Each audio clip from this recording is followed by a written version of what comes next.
অনেক সময় রোগীরা নিজেরাই এসে বলে যে আমার পিসিওএস হয়েছে। পিসিওএসটা একটা হরমোনজনিত বা মেটাবলিক ডিসঅর্ডার। তার পিছনে কারণগুলো হচ্ছে আজকালকার এই লাইফস্টাইল।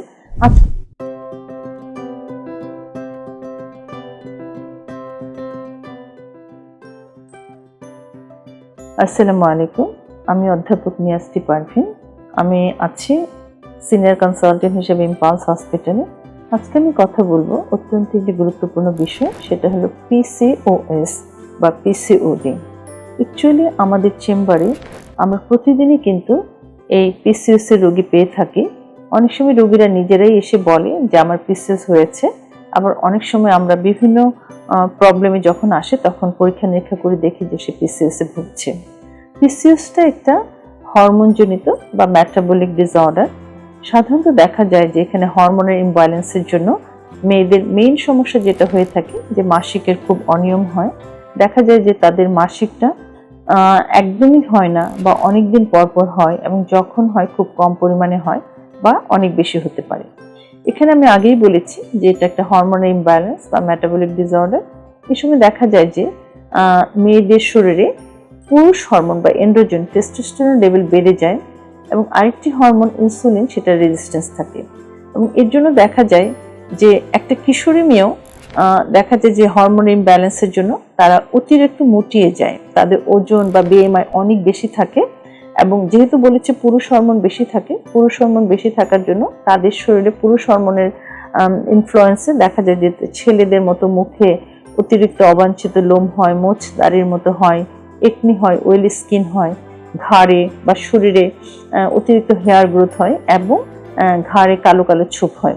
আর মাসিকের অনিয়ম তো বলেছি। এই টিনেজ মেয়েরাও কিন্তু টিনেজ মেয়েরা বা তাদের গার্জিয়ান আমাদের কাছে এই সমস্যাগুলো নিয়ে আসে। আর আমরা যদি আল্ট্রাসাউন্ড করি তাহলে দেখা যায় যে তাদের ওভারিতে ছোট ছোট ছোট ছোট সিস্টের মতো আছে, মুক্তোর দানার মতো। এটা কিন্তু বড় কোনো সিস্ট না। এগুলো হয়ে থাকে যে যেহেতু এন্ড্রোজেন লেভেল বেশি থাকে, এর জন্য একটা ডিম মানে পুরোপুরি ম্যাচিউর হতে পারে না। ইনম্যাচিউর অবস্থা, অপরিপক্ক অবস্থায় অনেকগুলো ডিম থাকে, এবং ওভারি সাইজটা বড় হয়ে যায়, 10 মিলিমিটার বড় হয়ে যায়। তো এর জন্য দেখা যায় যে ডিমটা ফুটতে পারে না, ওভুলেশন হয় না। এবং যে সমস্ত মহিলারা আমাদের কাছে এসে থাকে, বিবাহিত মহিলারা, তাদের কিন্তু মেইন সমস্যা থাকে তারা বন্ধ্যাত্বে ভুগছে। যেহেতু পিসিওএস আছে, তার ডিমগুলো ম্যাচিউর হতে পারে না, এর জন্য আলটিমেটলি কিন্তু ওভুলেশন হয় না এবং তারা বন্ধ্যাত্বে ভুগে। এই রোগের কিন্তু প্রাদুর্ভাব দিন দিন কিন্তু বেড়েই যাচ্ছে। তার পিছনে কারণগুলো হচ্ছে আজকালকার এই লাইফস্টাইল।